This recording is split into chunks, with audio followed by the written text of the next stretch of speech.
Babaeng ito ay nagdesisyon na maging lingkod ng Diyos. Binigay niya ang buhay niya. At kung nais niyong alungkatin ang naging buhay niya, isang simpleng bagay lamang ang ginawa niya para makapag-full time siya sa gawain ng Diyos. Ini-offer niya ang buhay ng tatay ng mga anak niya. Pinakuha niya sa Diyos ang buhay ng tatay ng dalawang anak niya. At ngayon, 10 taon na, walang tatay ang dalawang anak niya. Kinuha na ng Diyos na kinausap niya. Praise the Lord! Amen!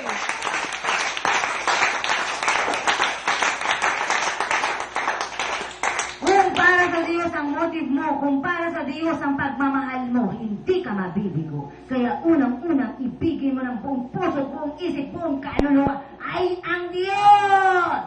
Praise the Lord! Amen!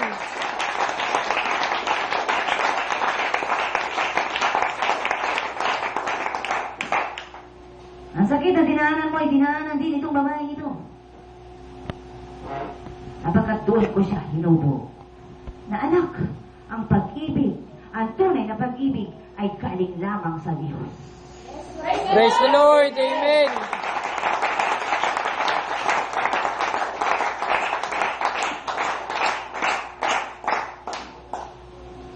Kaya kung tatanungin niyo ang babae, lahat ng sakit ng puso dinaanan niya.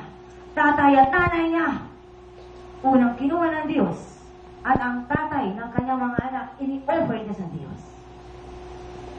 Nang maglingkod siya sa Diyos, iniwan siya ng mga kapatid niya. Hindi sumama sa kanya.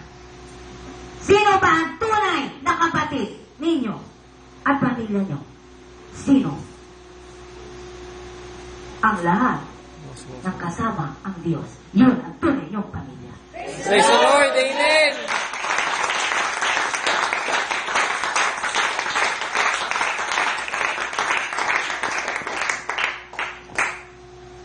Gusto ko lamang ipalam doon sa mga bumabalik dito, ha?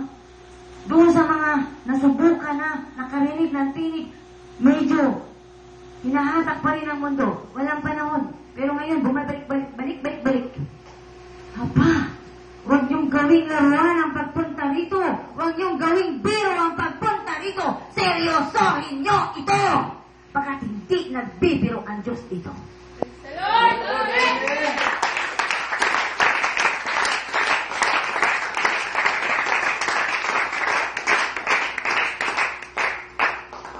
Doon sa mga nag-aral ng Biblia, makinig kayo. Ang pagbasa ng Biblia hindi sa pamamagitan lamang ng mga mata. Unang-unang bubuksan mo ay ang puso mo para makapasok sa'yo ang sinasabi na salita ng Diyos na binabasa mo. Praise the Lord! Amen!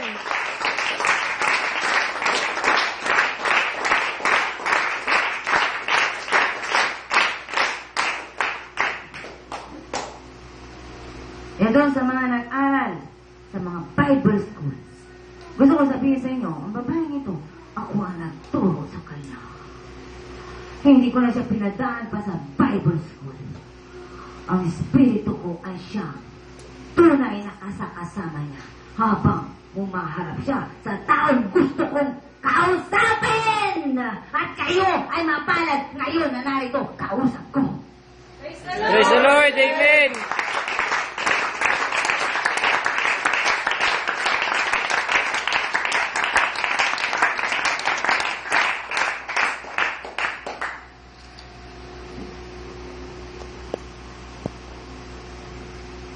Kung ako'y tatayo sa iyong harapan, at ganito ang galit ko, ang kakatingin kaya kayo sa akin?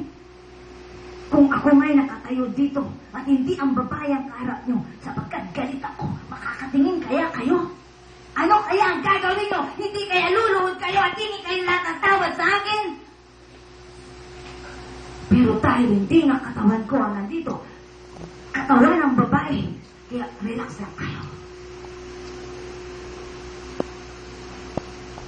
Kailan makikita at mararamdaman ng Diyos na talagang ang Diyos ang hinahanap ninyo, hindi ang kung ano-ano. Kailan? kailan nyo ipadadama sa Diyos na talagang, Lord, ikaw lang ang kailangan ko, hindi ang nililigawan ko, hindi ang girlfriend ko, hindi ang kinakasama ko, hindi ang kayamanan ng mundo, kundi ikaw lang, Panginoon, ang kailangan ko. Praise the Lord. Amen.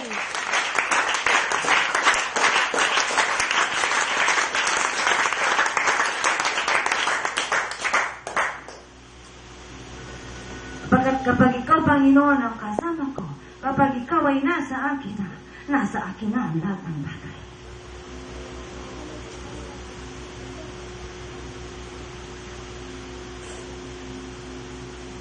At huwag niyong kalilimutan na hindi lahat ng tumatawag ng Panginoon, Panginoon, ay papasok sa karya ng langit, kundi iyon lamang sumusunod sa kalooban ng Ama sa langit.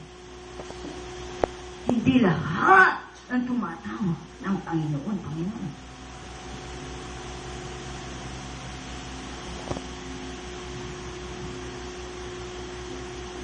Hindi porket kabilang ka sa born again Christian Church Ministry ay ligtas ka na.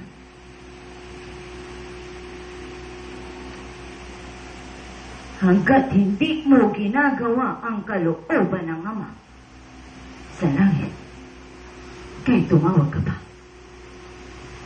hindi mo tataglayin ang kaya ng langit. Kaya kung mahirap para sa inyo isara ang computer, kung mahirap para sa inyo ang hindi dalawin ang mga games sa computer, pakatandaan nyo, ayaw ng Diyos. Ayaw ng Diyos yan.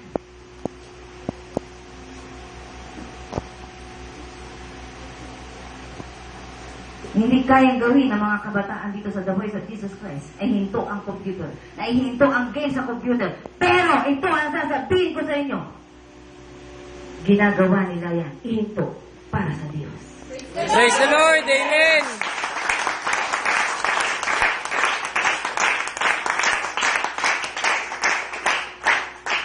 At kahit magtanong kayo sa kanila, mahirap. Dumaan sila sa pagsubok na yan. Akala nila makakapagtago sila. Oo. Sa mata ng lingkod ng Diyos. Sa mata ng babae ito ay makakapagtago sila. Subalit sa mata ng Diyos, hayag sila. At kapag nalaman ng lingkod, lagot sila. Mamimili sila. Mananatili sila sa gawain ito o doon sila sa pinagkakaabalahan nila. Laro sa computer.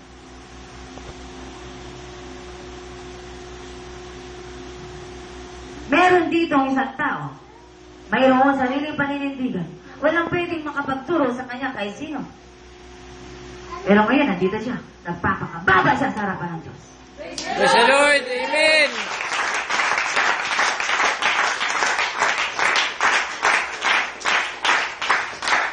Tandaan nyo, di baling mawalan kayo para sa Diyos. Huwag lang ang Diyos ang mawala sa buhay. Praise the Lord. Amen.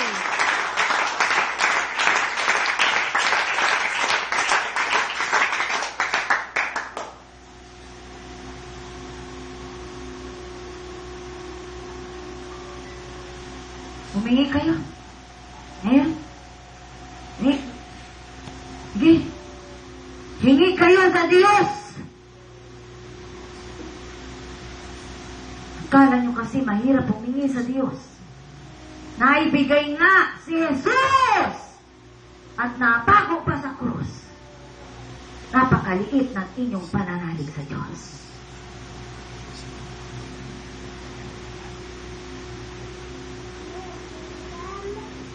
Di nga kayo tumatanggap pagkat kayo'y papago-bago. Sinasabi nyo magbabago lang kayo hanggang ngayon, nandun pa rin kayo sa dating ugali nyo. Hindi nga kayo makakapagbago kapagkat ang Diyos hindi nyo kasama. Isama nyo muna ang Diyos sa buhay nyo para tuluyan kayong makapagbago. Kapagkat ang magbabago sa inyo ay walang iba kundi ang Diyos. Praise the Lord. Amen.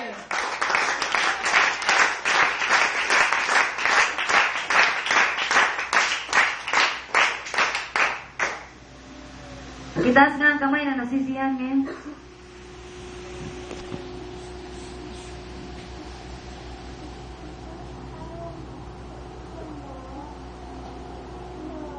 Alam niyo? Hindi ganyan ang nasindihan.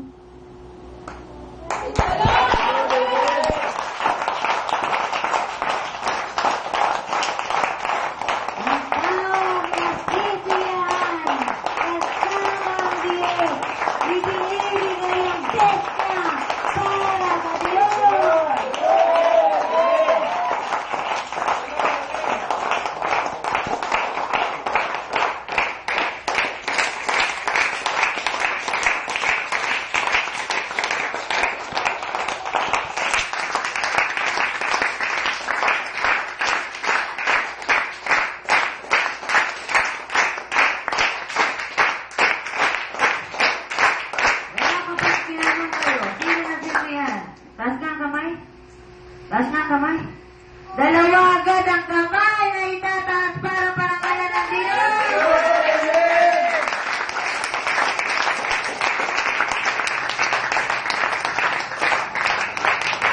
Sapagkat ang ikaw ay niligtas sa Jesus sa krus, dalawang kamay niyang ipinago sa krus. Ganyan ka kamahal ng Diyos.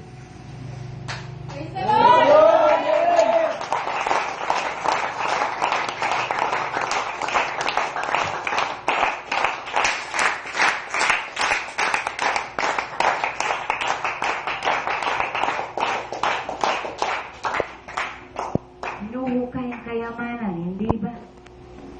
Hindi ba? Nakahukay na ba kayo? Praise the Lord! Ipakita nyo nga na nakahukay na kayo!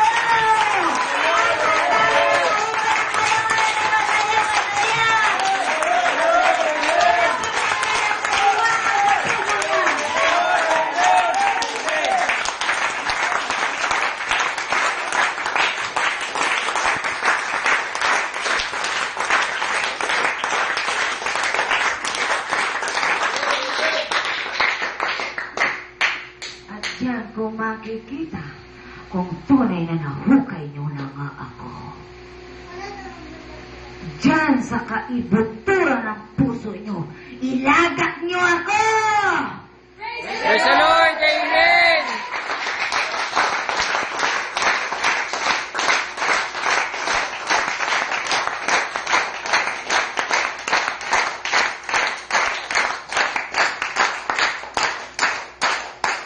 At huwag niyong hayaang matakpan yan ng mga problema. Huwag niyong hayaang matabunan yan ng kung ano-ano desire niyo. Isa lang ang dapat maging desire ng puso niyo, ang makasunod kayo sa nais ng Diyos mangyari sa buhay niyo. Praise the Lord! Amen!